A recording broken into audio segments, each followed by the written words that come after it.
एहितन राम भगति में पाई तो ताते मुई ममता।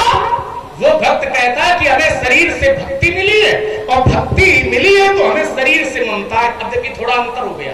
अंतर ये हो गया जैसे एक नियम ये है कि शरीर से ममता न करो और दूसरा भक्त कह रहा कि हम शरीर से ममता कर रहे हैं। तो अंतर क्या हुआ? अंतर ये हुआ वो शरीर से ममता इसलिए कर रहा है क्योंकि शरीर से उसको भक्ति मिली है। किसकी? भगवान की। और भक्ति से कौन मिलते हैं? भक्ति से मिलते हैं भगवान। आइए मैं एक पंक्ति साकेत बिहारी के चरणों में समर्पित करता हूं। क्या है? तो भगवान स्वयं कहते हैं, क्या कहते हैं? तो कहा जाती देगी द्रवों में भाई तो सोमन भगति भगत सुखदाई। भगवान कहते हैं जाते वेग द्रवों में भाई तो सोमन भगति, भक्ति से मिलते हैं भगवान। तो जिसके माध्यम से भगवान मिल जाए, यदि शरीर के माध्यम से भगवान मिल जाए तो ममता करने में दोष नहीं है। तो शरीर से उसको भगवान मिले तो वो शरीर से ममता कर रहा है। और इनको मिला है धनुष से ज्ञान, इनको मिला है धनुष से ज्ञान। और ज्ञान कौन है? ज्ञान भी तो भगवान है, क्योंकि ज्ञान अखंड एक सीता पर और माया बस जीव। क्योंकि एक भक्त ये भी तो कहता है कि भगवान तो ज्ञान के ही रूप है। तमेव माता च पिता तमेव विद्या, आप ही विद्या है और इनको मिली है विद्या धनुष से। तो जिससे भगवान व्यक्ति को मिले उस भक्त को शरीर से भगवान मिल गए तो वो शरीर पर ममता करता है। और परशुराम जी को धनुष से ज्ञान मिला है और ज्ञान है भगवान का रूप, इसलिए परशुराम जी को धनुष से ममता है। ये दूसरी बात का उत्तर। तीसरी बात, आपने कहा कि लक्ष्मण कभी कभी वाला नियम हमने इसलिए लगाया क्योंकि संसार में कन्याओं के विवाह ऐसे नहीं होते और राजा जनक ने धनुष तोड़वा करके ये प्रण किया है, इसलिए हमने कभी कभी वाला नियम लगाया है। बिल्कुल ठीक, लेकिन ये नियम तुमने लगाया गलत समय पर लगाया। जिस समय राजा जनक ने ये प्रण किया था, ध्यान देना जरा, ये कहने राजा जनक ने धनुष क्यों तोड़वाया? विवाह करने के अन्य नियम होते, धनुष तोड़वा करके विवाह क्यों किया? ये बात ठीक है, लेकिन आचार्य हमारे कहते हैं समय समय पर होता है समय समय की बात और किसी समय का दिन बड़ा तो किसी समय की। आप जिस समय पर कह रहे हैं वो समय नहीं सही है।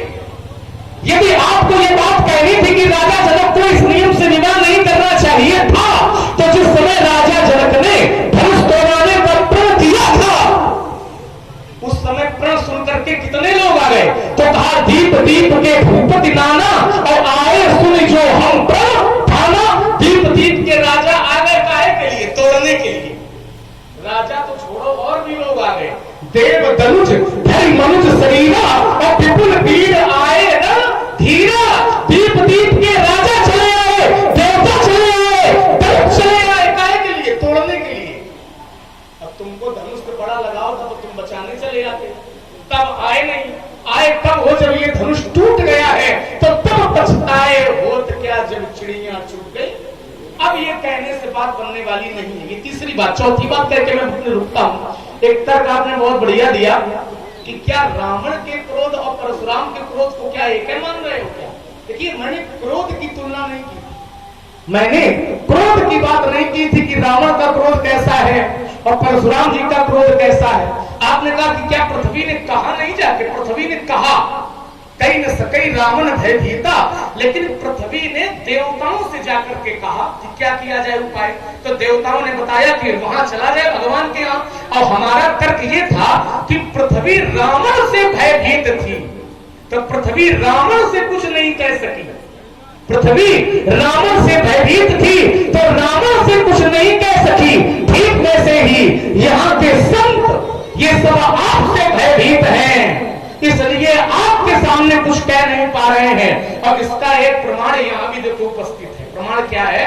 ये केवल भय के कारण नहीं कह पा रहे हैं। जिस समय आपने राजा जनक से पूछा अति बोले वचन कठोरा तो जनक धनुष कहीं तोड़ा। अति तो यद्यपि राजा जनक ये जानते हैं कि धनुष किसने तोड़ा, लेकिन जानते हुए भी नहीं बोल रहे हैं। क्यों नहीं बोल रहे हैं? तो मानस में प्रमाण है। कहा अति डर, इतने डर गए हैं राजा जनक कि डर के कारण उत्तर।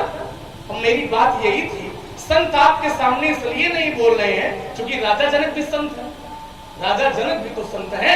संत आपके सामने इसलिए मुख नहीं खोल रहे हैं कि ये संत आपसे भयभीत हैं। और जब व्यक्ति भयभीत होता है, अब चाहे रावण से भयभीत हो चाहे किसी से भयभीत हो, कहने का तात्पर्य हमारा ये था।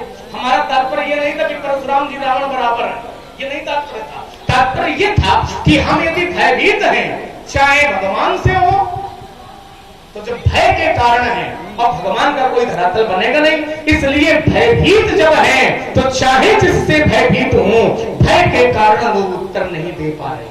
अब मैं अपनी बात, चलो आओ जरा सब लोग थोड़ा ध्यान हमारी तरफ फिर से करो।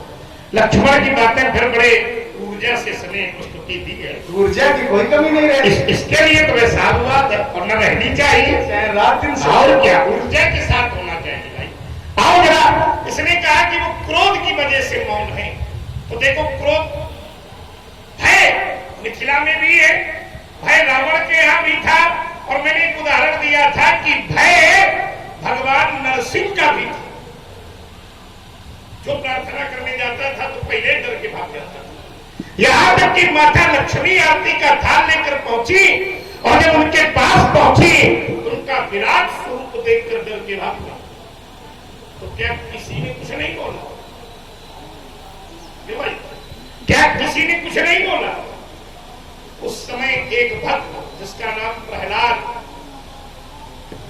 उसने भगवान की स्तुति शुरू की। उसने भगवान को सारी बातें बताई, और जब भगवान सारी बातों का निराकरण कर रहे थे तो उनके हृदय में जलती हुई क्रोधाग्नि शांत हो गई, और वही भगवान प्रहलाद को गोद पर बैठा कर अपनी जीभ से उनके कपोलों को चाटने लगे।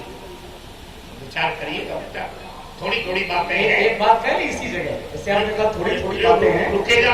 जैसे आपने कहा कि जिस समय भगवान ने नरसिंह का रूप बनाया, तो इन्होंने कहा कि जिस समय नरसिंह का रूप बनाया तो जो आते थे वो रूप देख के भाग जाते थे पहले ही, माने वो इतना भयभीत थे कि भय के कारण रूप देख करके चले जाते थे।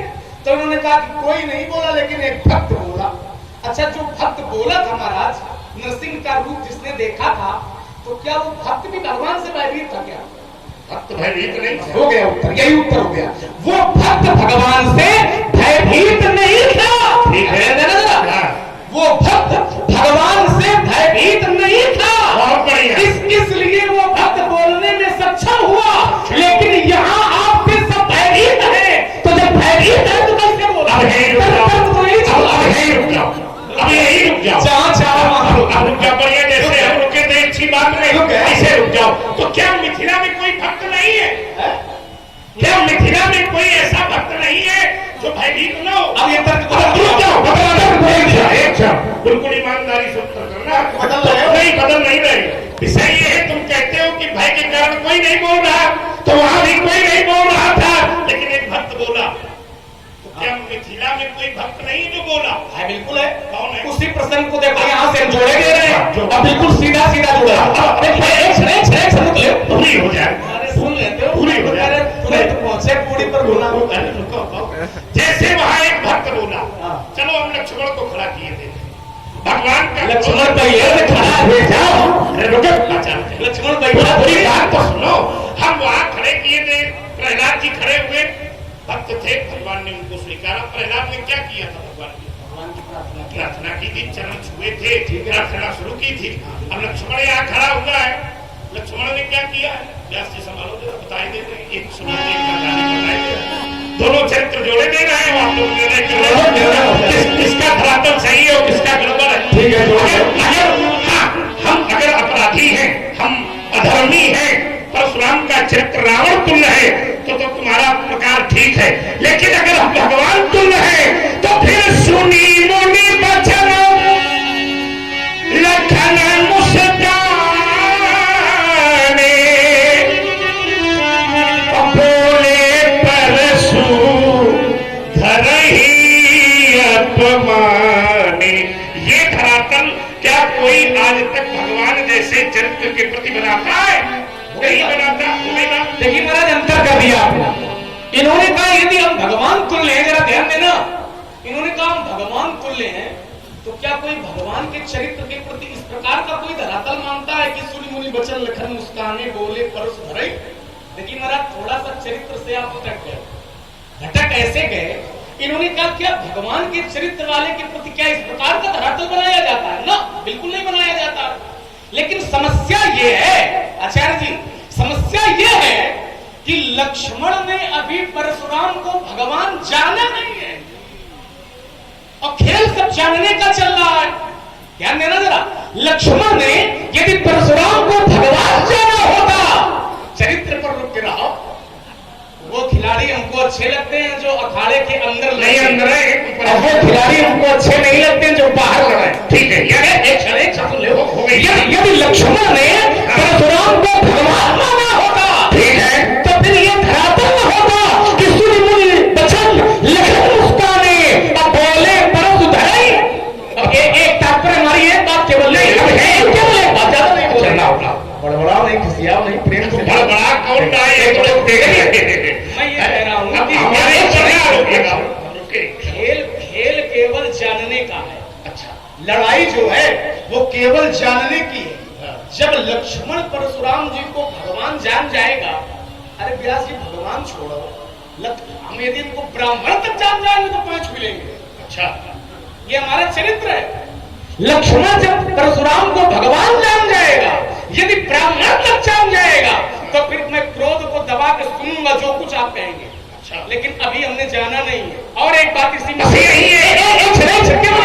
एक बात इसी में जोड़ लो, जब लक्ष्मण परशुराम को भगवान जान जाएगा तो लक्ष्मण शांत हो जाएगा, और परशुराम यदि भगवान लक्ष्मण का जान जाएंगे तो फिर परशुराम।